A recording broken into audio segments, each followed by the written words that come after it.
लक्ष्मी, हे काय? हे बरोबर नाही हा. अरे मी तुला इतक्या लांबवर लॉंग ड्राईव्हला घेऊन आलो आणि तू हसतेस माझ्यावर.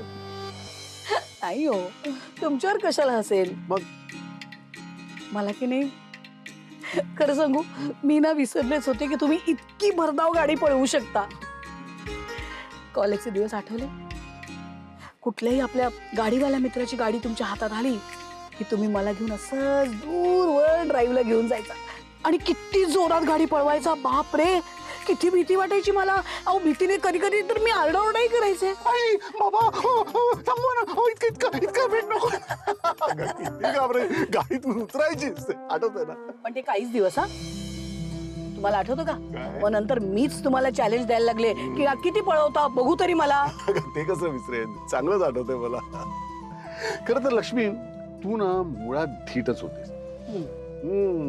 पण तेव्हा नाटक करायचीस. तुला वाटायचं मला कळत नाही, पण मला सगळं कळत होतं. काय काय काय मी तुझ्या प्रेमात पडावं म्हणून हे नाटक असायचं तुझं, हो की नाही? इश्श काय रे, खरं सांग, मान्य कर. पुरे हो काय तुमचं.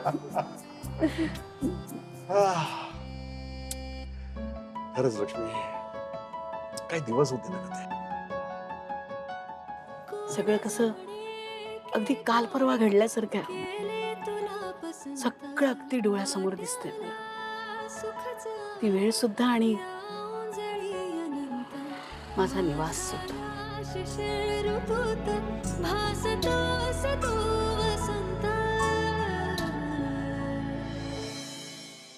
खरं सांगू, मलाही दिसते, अगदी लख्ख दिसते माझ्या डोळ्यासमोर त्यावेळची लक्ष्मी, माझ्यावर प्रेम करणारी, माझ्यासाठी जगाशी भांडणारी. काय हो तुम्ही. आज पहिल्यांदा मी माझ्या स्वतःच्या गाडीत तुला बसवून लॉंग ड्राईव्हर घेऊन आलोय. म्हणून सगळ्या जुन्या गोष्टी आठवत आहेत आता. लक्ष्मी, चारचाकी खरं तर तुझ्यासाठी काही नवीन नव्हती का? तुझ्या माहेरी तर असं होतं की बाजारातनं साधी भाजी आणायची तरी सुद्धा चारचाकी असायची. आणि मी मात्र तुला आयुष्यभर त्या स्कूटरवरनं फिरवलं. पण हा, तू एका शब्दाने कधी तक्रार नाही केलीस. अहो का करेन तक्रार? ती स्कूटर काय नुसती स्कूटर नाही, तुमची, माझ्या निवासची स्कूटर होती, आहे. माझ्या आयुष्यातली सगळ्यात प्रिय गोष्ट. कळतंय मला ग, हे सगळं माझी समजूत काढण्याकरता बोलतेस. राहू दे ना. अजिबात नाही. अहो, आपली जी स्कूटर आहे ना, ती ना माझ्यासाठी आपलं आयुष्य आहे. ज्याचं हँडल तुमच्या हातात आहे, तुमच्या मजबूत हातात. तुम्ही कसं सगळं व्यवस्थित बॅलन्स करता, म्हणूनच कधीही आपली गाडी, आपली संसाराची गाडी डगमगली नाही आणि कधी डगमगणारही नाही. आपल्या संसाराचा हँडल तुमच्या हातात आहे ना, म्हणून मी तुमच्या मागे शांतपणे विसावू शकते. तुमच्या खांद्यावर हात ठेवून खात्रीलायक म्हणू शकते, अहो करा ती गाडी रेस. अहो तुम्ही कशाला घाबरताय, मी आहे ना तुमच्या पाठीशी.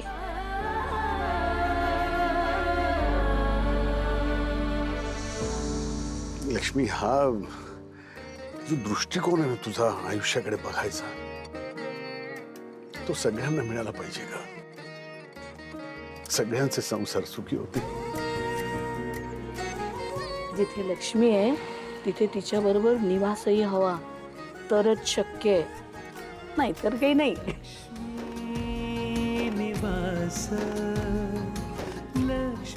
तुम्ही आहात म्हणून मी आहे.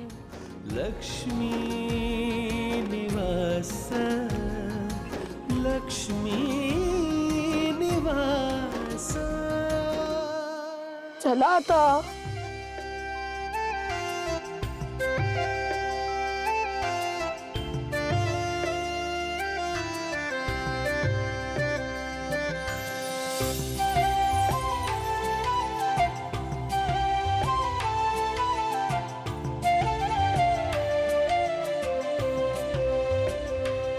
अहो जरा थांबा थांबा थांबा थांबा. काय काय झालं? अहो तू बघितलं का, तो मुलगा तिकडे एकटाच बसलाय. हो, पण अशा या सुनसान ठिकाणी एकटा काय करतो? बघा ना, मी काय म्हणते, विचारूया का, काही मदत हवी आहे का त्याला? रस्ता चुकला वगैरे असेल काही? चल चल बोल, बघूया. काय रे बाळा, असा एकटा का बसलाय तिथे? कुणाची वाट पाहतोयस? कुणी आहे का तुझ्या बरोबर? शाळेतून घरी चाललायस ना, मग इथे का थांबलास? आणि स्कूल बस वगैरे नाही का रे तुझी? घरी कसं जातोस तू? माझ्या एरियातून फार मुलं या शाळेत येत नाही, म्हणून तर स्कूल बस रिक्षावाले काका इकडनं येत नाही. अय्या, मग तू रोज घर ते शाळा, शाळा ते घर चालत जातोस? पण तुला असं एकट्याला सोडतात शाळेच्या बाहेर? हो, हायस्कूलच्या मुलांना सोडतात. माझ्या आईबाबांनी सांगितले या शाळेत मी न दमता चालतो रोज. पण आज ना माझी बॅग खूप जड झाली, म्हणून मी 5 मिनिटं बसलो होतो. अरे बाळा, पण तुझे आई बाबा कुठे? ते नाही आले तुला घ्यायला? माझे आई बाबा कामाला जातात ना. अच्छा, पण मग घरी आजी आजोबा वगैरे कोणी नाही? आजी आजोबा गावाकडे राहतात. पण घरात मोठं कोणीच नाहीये का, दादा ताई वगैरे असं? नाही ना आजी. अच्छा, आओ आपण सोडूया. बाळा, तुझ्या घरचा पत्ता सांग, आम्ही तुला घरी सोडतो. हा, चल ये आमच्या गाडीत. तुम्ही एकदा माझ्या आईशी बोलाल का? माझी आई म्हणते अनोळखी माणसाच्या गाडीत बसायचं नाही. हा, बरोबर आहे तुझ्या आईचं, अगदी बरोबर सांगतायत त्या. तू तुझ्या आईचा नंबर सांग मला, मी त्यांच्याशी बोलतो.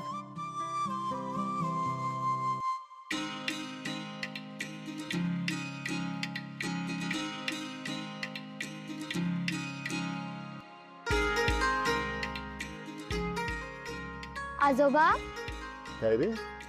Thank you so much. त्याची काहीच गरज नाही रे.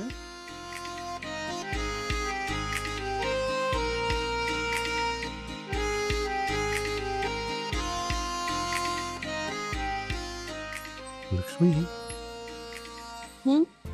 मला एक कल्पना सुचली आहे. बोला ना. ज्या मुलांचा असा शाळेत येण्या जाण्याचा प्रॉब्लेम असेल त्यांच्याकरता मी त्यांचा आजोबा झालो तर म्हणजे व्रुम व्रुम आजोबा. कदाचित हेच कार्य माझ्या हातून घडावं म्हणून देवानं मला हे वाहन दिलं असेल. काय वाटतं तुला? अहो, अगदी माझ्या मनातलं बोललात बघा. खूपच छान कल्पना आहे.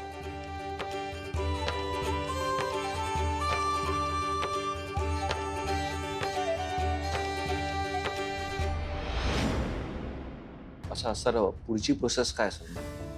पुढे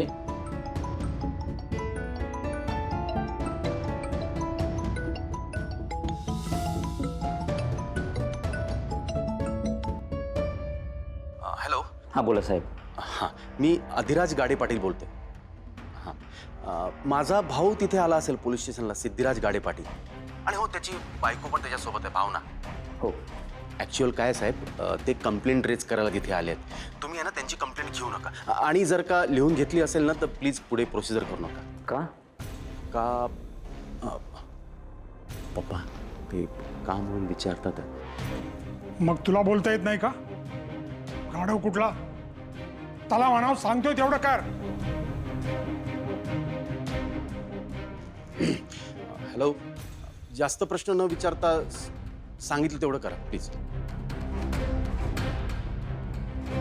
हां साहेब, ती पुढची प्रोसेस काय असणार आहे तुम्ही सांगत होता आम्हाला. पण त्याआधी मला सांगा की हे सगळं कधी झालं होतं?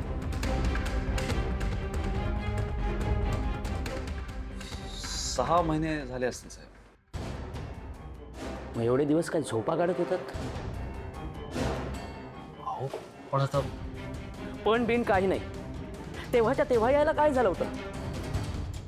असो, आता कच्ची कंप्लेंट नोंदवून घेतली आहे. केस जुनी आहे, त्यामुळे आधी मी माझ्या साहेबांशी बोलतो आणि मग बघतो काय करायचं ते. चला निघा तुम्ही. एक एक एक एक मिनिट साहेब, निघा म्हणजे काय? एकतर तुम्ही असं आमच्याशी बोलूच शकत नाही. मी काय बोलावं आणि काय नाही हे मला नका शिकवू तुम्ही. अहो साहेब, असं काय बोलताय तुम्ही? अहो इतका वेळ आम्ही बसलोय इकडे, तुम्ही कंप्लेंट नोंदवून घेतलीत पण तुम्ही नंतर पुढे काही बोलतच नाही. मला एवढी वेळेची किंमत असते ना. तुम्ही 6 महिन्यापूर्वी यायला हवं होतं इथे. निघा तुम्ही आता. अहो पण आम्ही काय म्हणतो ते ऐकून तरी घ्या. साहेब अहो, आम्ही सामान्य जनता आहोत, न्याय मागायला आलोय. मी मान्य करतो की आम्हाला झालाय थोडा उशीर, पण न्याय करायला खरंच काही वेळ काळ बघायचा नसतो. हे बघा, आम्हाला अक्कल शिकवू नका. बऱ्या बोलानं सांगतोय, निघा आता. अहो पण आम्ही काय म्हणतो ते ऐकून तरी घ्या. कॉन्स्टेबल, काढा या ना बाहेर. काय? एक चला निघा.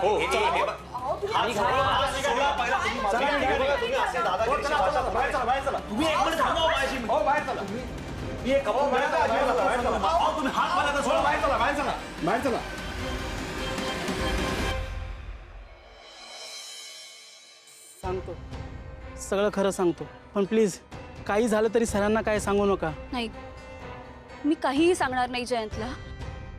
पण मला सांगा, तुम्ही एवढं घाबरताय का? मॅडम, मी तुमचं काम सोडलं होतं आणि जास्त पैशाची नोकरी मिळाली असं बोललो होतं, पण ते सगळं खोटं आहे मॅडम. काय? मॅडम, तुम्ही माझ्याशी बोलायच्या, मला खायला द्यायच्या, पण हे सगळं जयंत सराला आवडत नव्हतं. आधी मला कळलं नव्हतं, पण एके दिवशी आपण बोलत होतो ना, तर सरांनी पाहिलं आणि मला बेदम मारलं मॅडम.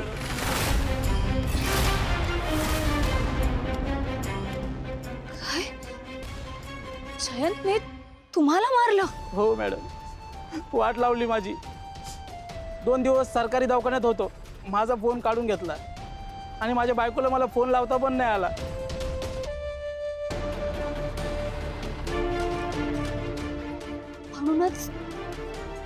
म्हणूनच त्यावेळेस तुमची बायको आमच्या घरी जाब विचारायला आली होती. अहो, 2 पैसे कमी मिळाले तरी चालेल, पण कुठल्याही श्रीमंताच्या घरी वॉचमॅन म्हणून काम करणार नाही. हो, खरंच सॉरी दादा. ही तुमच्याशी बोलल्यामुळे जाऊ तुम्हाला दे मॅडम, जे झालं ते झालं, पण आता तरी माझ्याशी बोलू नका. हो, तुम्हाला हे फुलं पाहिजे होते ना, हे फुलं घ्या. वाटलं तर पैसे पण देऊ नका. माझ्याशी बोलू नका. सर कुठून तर बघत असतील. हो, हे घ्या फुलं. अहो दादा, अहो सर, खूप डेंजर आहे मॅडम, डेंजर.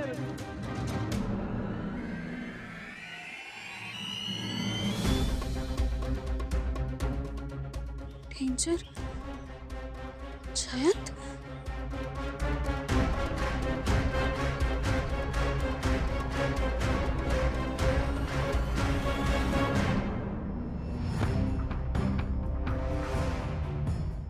सिद्धिराज, अहो तुम्ही नका ना इतकं मनाला लावून घेऊ. हे बघा, मला असं वाटतंय आपल्याला कायद्याच्या मार्गानेच लढावं लागेल. मान्य आहे मला की आपल्याला जरा तक्रार करायला उशीर झालाय, पण म्हणून पोलीस पुढची प्रोसिजरच करणार नाहीत असं कसं चालेल? सॉरी हो मॅडम, म्हणजे मी एरवी एवढा जनसेवा करत असतो. एकदा तर तुम्हाला असं सुद्धा म्हणालो होतो की मी माझ्या हिमतीवर स्वतःचा पक्ष उभारेन, आणि आज बघितलं ना आपल्याला पोलीस स्टेशन मधनं कसं बाहेर काढलं. काम सुद्धा नाही करू शकलो तुमच्यासाठी. खरंच मी राजकारणाचा मुलगा, याचा काय उपयोग आहे? उपयोग शून्य आहे. असं नका ना बोलू तुम्ही. अहो तुम्हाला माहितीये का, आज फक्त तुम्ही होतात म्हणून न घाबरता पोलीस स्टेशनची पायरी चढू शकली मी. एका मध्यमवर्गीय कुटुंबातली साधी मुलगी आहे मी. आजपर्यंत कधीही पोलीस स्टेशन मध्ये गेले नव्हते. तुम्हाला माहितीये, श्रीकांत सरांच्या ऍक्सिडेंट नंतर जेव्हा आनंदींना पहिल्यांदा घरी घेऊन गेले होते ना मी, तेव्हा आनंदींना किडनॅप केल्याची केस केली होती त्यांनी माझ्यावर, आणि तेव्हा पहिल्यांदा पोलीस स्टेशन मध्ये गेले होते मी. आता सुद्धा तक्रार करताना इतका गोळा आला होता ना माझ्या पोटात, पण आज तुम्ही होतात म्हणून पोलीस स्टेशनची पायरी न घाबरता चढली. आणि हे सगळं झालं कारण तुम्ही राजकारणी आहात किंवा गाडे पाटील आहात म्हणून नाही. हे झालं कारण तुम्ही माझे सगळ्यात जवळचे मित्र आहात म्हणून.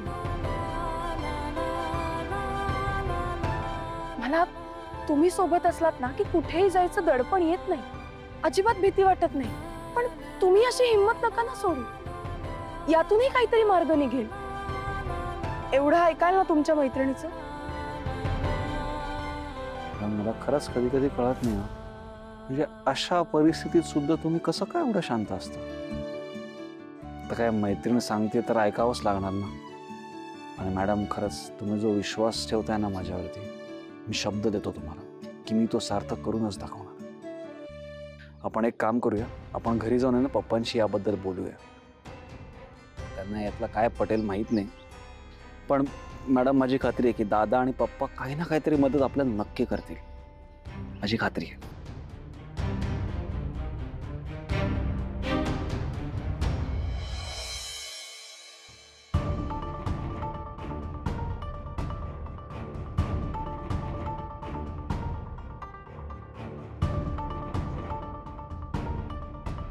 आणि एके दिवशी आपण बोलत होतो ना तर सरांनी पाहिलं आणि मला बेदम मारलं मॅडम. वाट लावली माझी. अहो सर खूप डेंजर आहे मॅडम, डेंजर. बाहेरच्या माणसावर मी विश्वास ठेवू शकत नाही. कोण कुठला तो वॉचमॅन, तो कसं म्हणतो की माझा जयंत डेंजरस आहे. नाही, जोपर्यंत मी जयंतशी बोलत नाही तोपर्यंत मी कुठलाही निष्कर्ष काढणार नाहीये.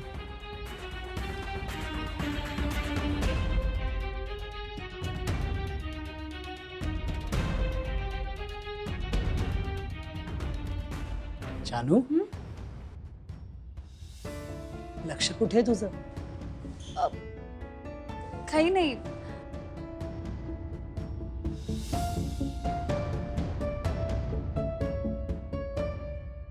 हे काय? तू आज मला बाहेर एकटीला जायची परमिशन दिलीस म्हणून मी ही फुलं तुझ्यासाठी आणली.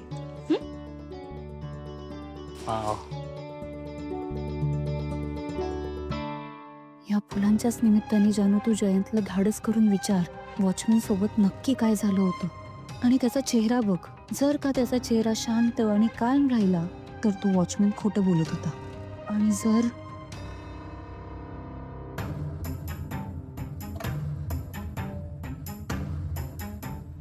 Thank you so much. Really I love you. I love you to.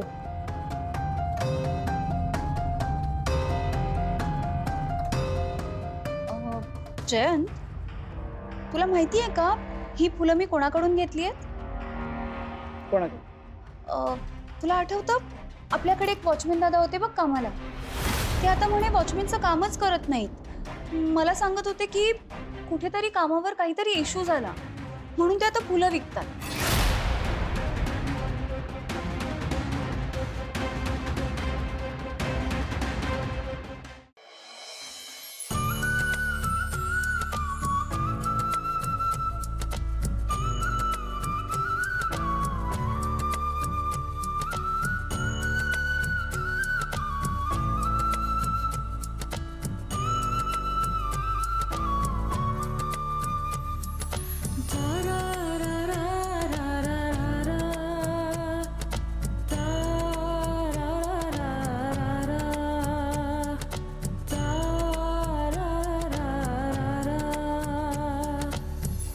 सासूबाई, इतकं छान वाटतंय म्हणून सांगू मला.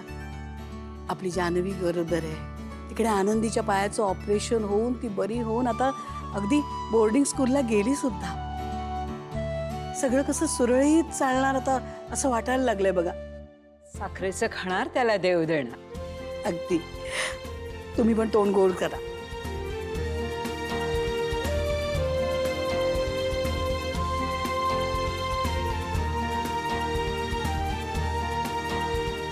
लक्ष्मी, आता तुझ्या दोन्ही मुलींचं लग्न झालंय. जान्हवीकडे सुद्धा आता गुड न्यूज आहे. भावना हळूहळू संसारात रमते तिच्या.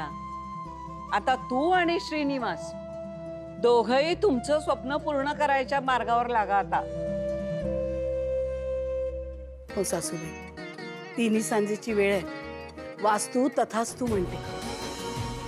आता तुम्ही म्हणताय ना, तर मग आमचं सुद्धा वास्तूचं स्वप्न, आमचं लक्ष्मी निवास बांधायचं स्वप्न नक्की पूर्ण होणार. तथास्तु. आलीच.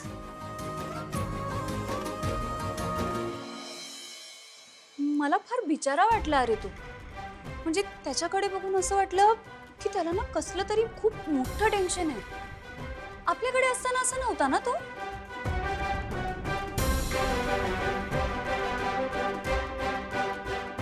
काय झालं जयंत? वॉचमॅनचं नाव काढलं तसं तू एकदम लांब निघून आलास. जानू तुला चांगलंच माहिती आहे, जेव्हा तू त्या वॉचमॅनशी बोलली होतीस तेव्हा ते मला सहन झालं नव्हतं. मग मग का बोललीस परत त्याच्याशी? जयंत, मी काय ठरवून त्याच्याशी बोलायला गेले नाही. मी रस्त्याने जात होते, तिथे मला फुलं विकताना एक माणूस दिसला. मला वाटलं की मी तुझ्यासाठी फुलं घ्यावीत, म्हणून मी जाऊन त्याला हाक मारली, तर नेमका तो आपला वॉचमॅन निघाला. इतकंच. या पलीकडे मी त्याच्याशी काहीही बोलले नाहीये.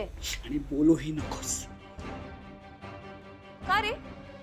का म्हणजे आताच सांगितलं ना, मला तू त्याच्याशी बोललेली अजिबात चालत नाही.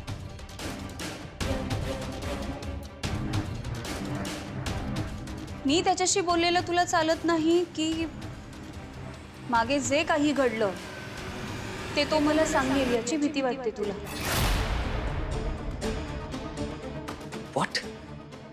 हो जयंत, मी वॉचमॅनशी बोलल्यामुळे जशी तू मला शिक्षा केली होतीस तसंच तू त्या वॉचमॅन सोबत काय केलंस जयंत?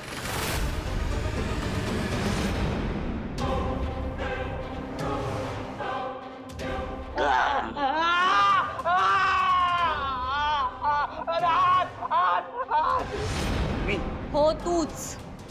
जयंत, मला सगळं काही कळलं. तू त्या वॉचमॅन सोबत जे काही केलंस ना ते सगळं काही कळलंय मला. तू त्याला धमकी दिलीस, त्याला मारलंस, त्याचा फोन काढून घेतलास आणि नंतर त्याला माझ्या समोर आणून खोटं बोलायला लावलंस. हेच केलंस ना तू? सांग ना, हेच केलंस ना तू? उत्तर दे जयंत, मी काय विचारतीये. जशी शिक्षा तू मला देतोस तशीच तू शिक्षा बाहेरच्या लोकांनाही देतोस. का वागलास तू असं? बोल जयंत, बोल. कारण मला तुझ्याजवळ कोणी आलेलं सहन होत नाही जानू. कोणी तुझ्याशी बोलणाऱ्या, मैत्री करणाऱ्या प्रत्येक व्यक्तीची मी हीच अवस्था करणार जानू.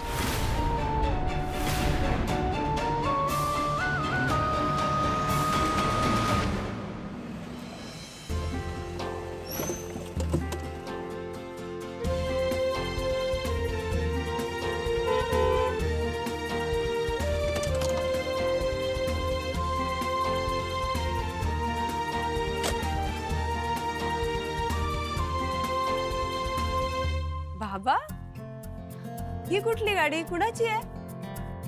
वीणा, अगं माझ्या गॅरेजच्या मालकांची खरं तरी गाडी आहे. बरेच दिवस तशीच पडून होती आणि खूप मेकॅनिक्सने प्रयत्न केले, पण कोणाला दुरुस्त करताच येत नव्हती. मी दुरुस्त केली आणि त्यामुळे मालक माझ्यावर खुश झाले. अगं, त्यांनी मला ही गाडी देऊन टाकली आहे भेट म्हणून. अगं बाई, भेट? असं भेट म्हणून कोणी गाडी देतं का?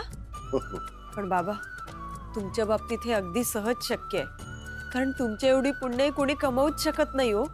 छान आहे गाडी. अगं बाई, पूजा पण झाली आहे का? लक्ष्मीला गाडी दाखवायला नेली होती ना, तिनं पूजा केली. अरे वा.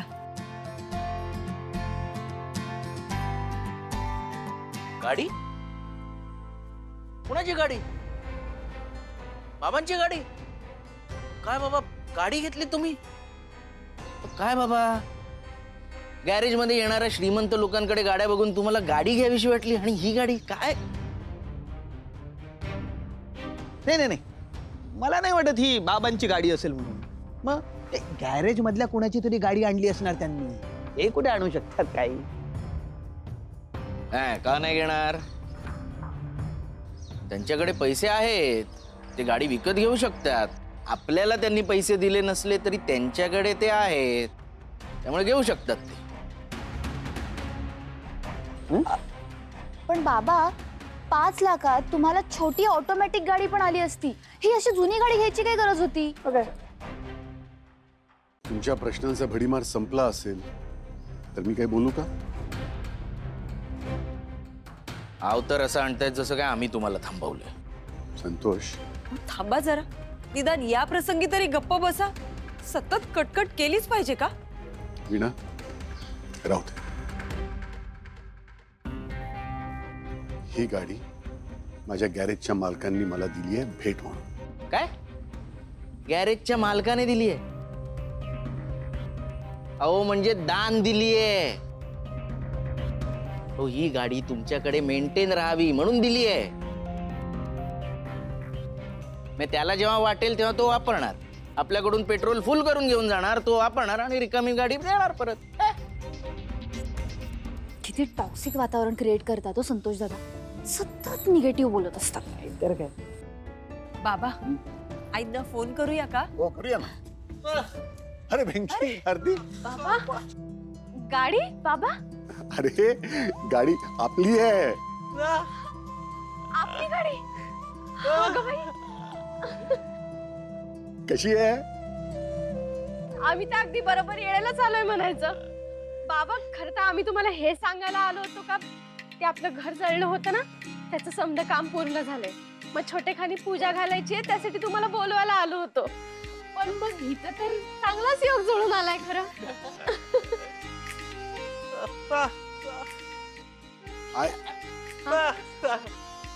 कर कर.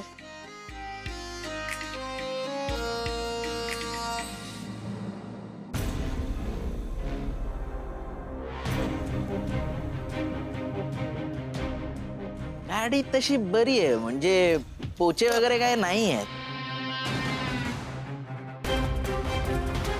संतोष वेंकी, काय करताय संतोष दादा? सॉरी. संतोष, तू व्यंकीला मुद्दाम धक्का दिलास ना? काय बाबा, म्हणजे तुम्हाला ना आता सवयच झाली माझ्यावर आळ घेण्याची.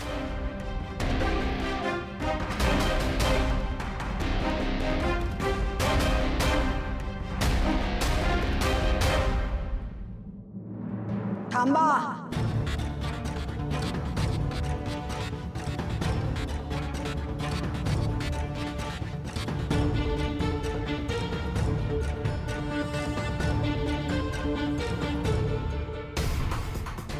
अरे इतके दिवस या बाईच्या मागे मागे मागे मागे गोंडा घोळत होतास, तिच्या प्रेमात ठार वेडा झाला होतास.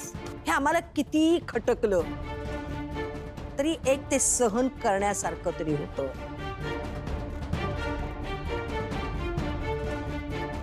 पण आज तू सगळे हद्दपार केलीस.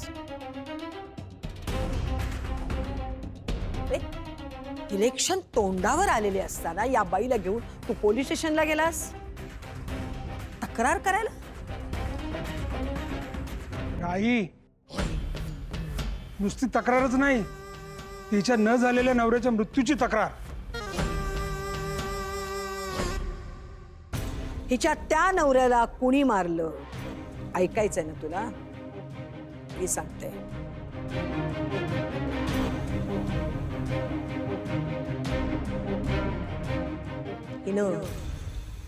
हिनं गिळलं त्याला.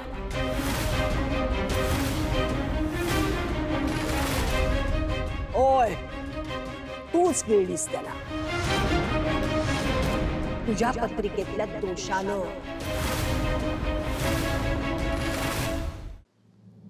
काय जा विचारणार आहेस तू पोलिसांना?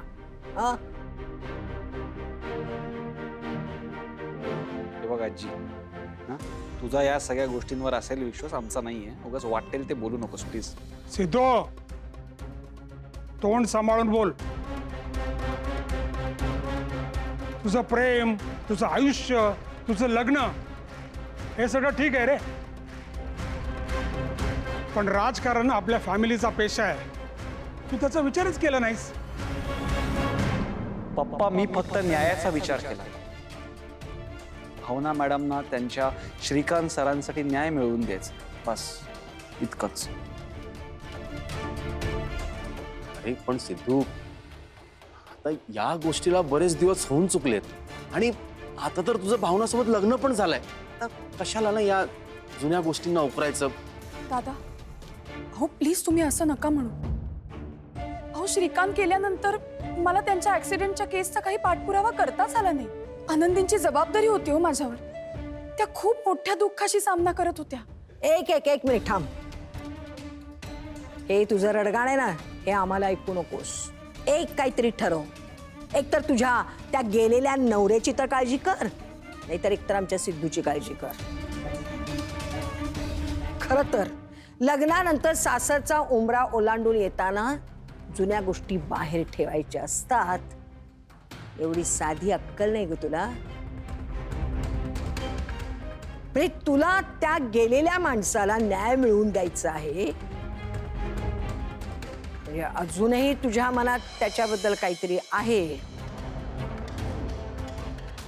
आणि अशा कलुषित मनाची बाई आम्ही सून म्हणून स्वीकारू शकणार नाही.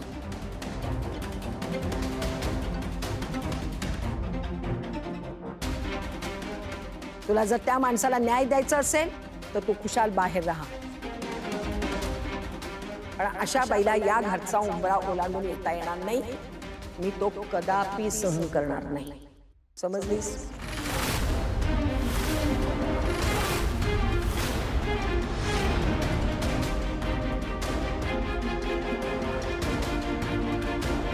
जयंत, हे असं लोकांना मारणं, त्यांना धमकी देणं हा खूप मोठा क्राईम आहे जयंत.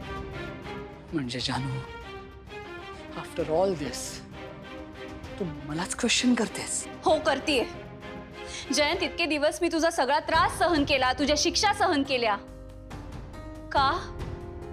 तर तुझं सुद्धा माझ्यावर तितकंच प्रेम आहे. आणि मला असं वाटतं, जो माणूस आपल्यावर इतकं निस्सीम प्रेम करतो ना, त्याच्यावर आपण विश्वास ठेवायलाच हवा. त्याच्या 4 चुकीच्या गोष्टींकडे कानाडोळा करायलाच हवा.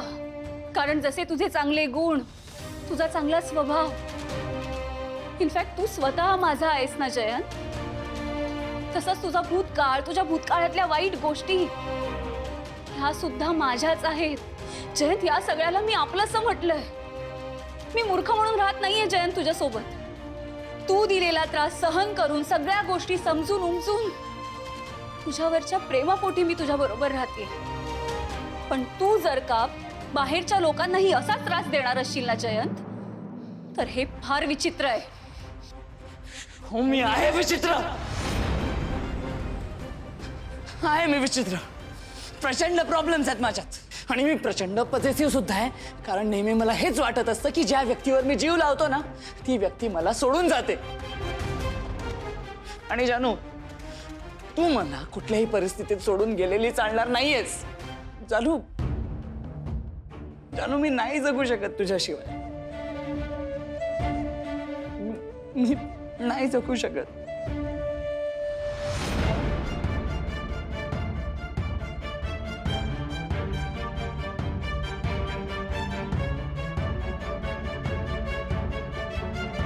पण तुझं हेच प्रेम तुला खूप एक्स्ट्रीम वागायला भाग पाडतंय जयंत.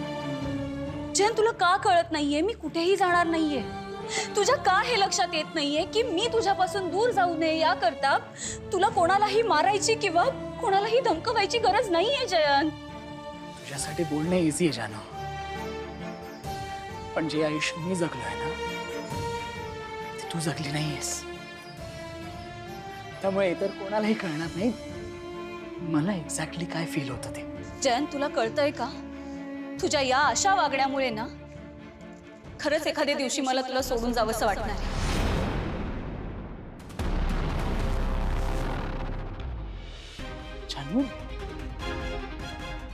जानू, हे तू काय बोलतेस?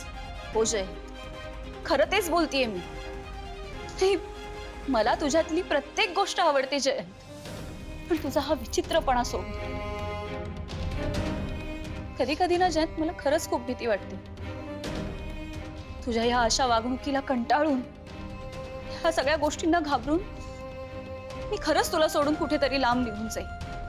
त्यापेक्षा तू जर का हे सगळं थांबवलंस ना जयंत, तर मी कायम तुझ्यावर अशीच अखंड प्रचंड प्रेम करत राहीन. पण जर का तुझा हा वेडेपणा नाही थांबला ना जयंत, तर मला नाही माहित मी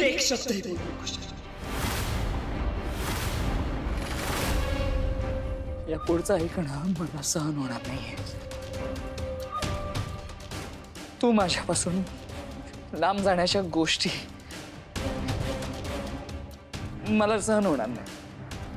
हे बघ, या गोष्टी ऐकूनच मला प्रचंड भीती वाटते. जानू, प्लीज ट्राय टू अंडरस्टँड.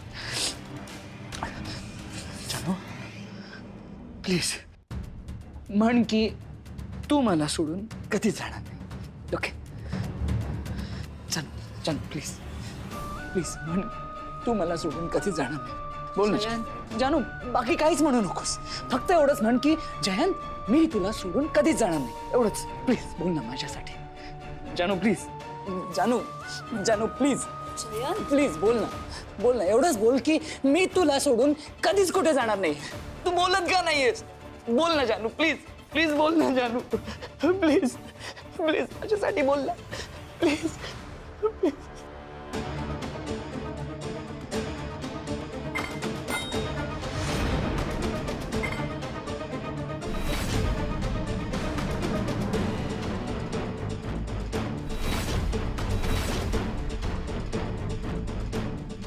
अरे देवा, देवा कसा कलंडला, हा कसला अपशकुन. देवा, आता मी म्हटलं की सगळं सुरळीत होतंय आणि नाही नाही, अपशकुन वगैरे काही नाही. हे माझ्या मनाचे खेळ आहे. दुपार तो उचलताना कलंडला दिवा. काही नाही, सगळं ठीक होईल. मी अरे देवा, जान्हवी वरच्या खोलीत आहे. तेल सांडलंय. ती खाली येताना काही नाही. सासूबाई जरा इथे लक्ष. सासूबाई, अरे देवा.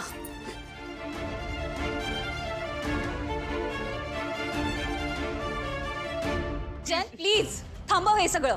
जानू जानू प्लीज तू तू हवं तर मला शिक्षा दे, पण पण प्लीज बोल की तू मला सोडून जाणार नाही कुठेच.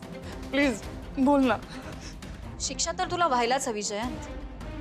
आजवर जसं प्रत्येक छोट्या छोट्या गोष्टींवर तू मला शिक्षा देत आलास ना, तशीच शिक्षा तुलाही मिळणार. आणि हो, मी माफही करेन तुला, पण इतक्या सहजासहजी नाही.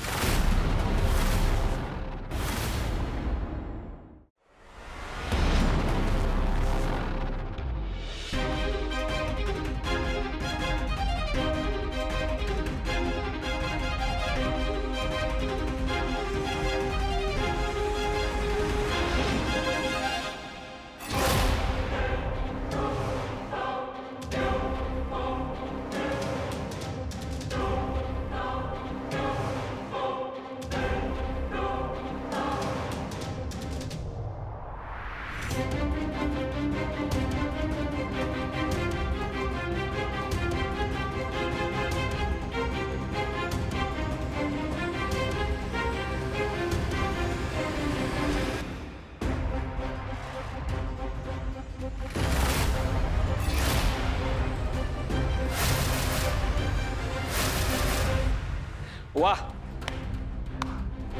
खरंच काय गंमत आहे ना आपल्या घरची. नाही म्हणजे ज्या गोष्टीसाठी भावना मॅडमचं कौतुक केलं गेलं पाहिजे त्याच गोष्टीसाठी त्यांचा अपमान होतोय, त्यांना त्रास दिला जातो. खरं तर तुमची ही सून आत्ताचा लग्न सांभाळून आनंदीसारख्या मुलीची काळजी घेते, तिच्या न्यायासाठी लढते, यापेक्षा अभिमानाची गोष्ट काय असू शकते. पण असो, तुम्हाला कशाचीच किंमत नाही, त्यामुळे तुम्हाला जे करायचंय ते तुम्ही करा.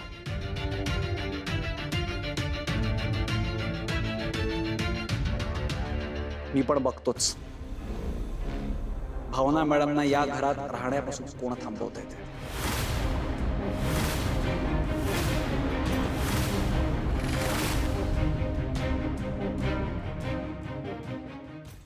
सिद्धिराज,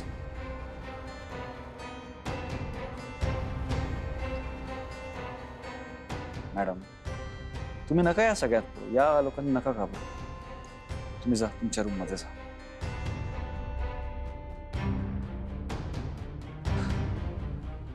अहो मॅडम, खरंच सांगतोय मी इथे असताना तुमच्या केसाला सुद्धा धक्का लागून देणार नाही.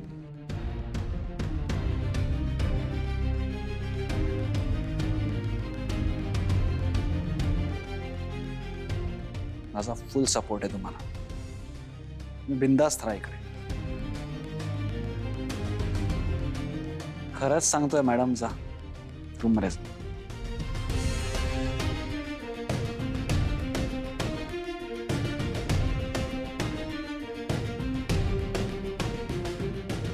काय हो पप्पा, खरं तर मीच भावना मॅडमना म्हणालो होतो की या प्रकरणात ना पप्पांचा आणि दादाचा नक्की सपोर्ट असेल मला.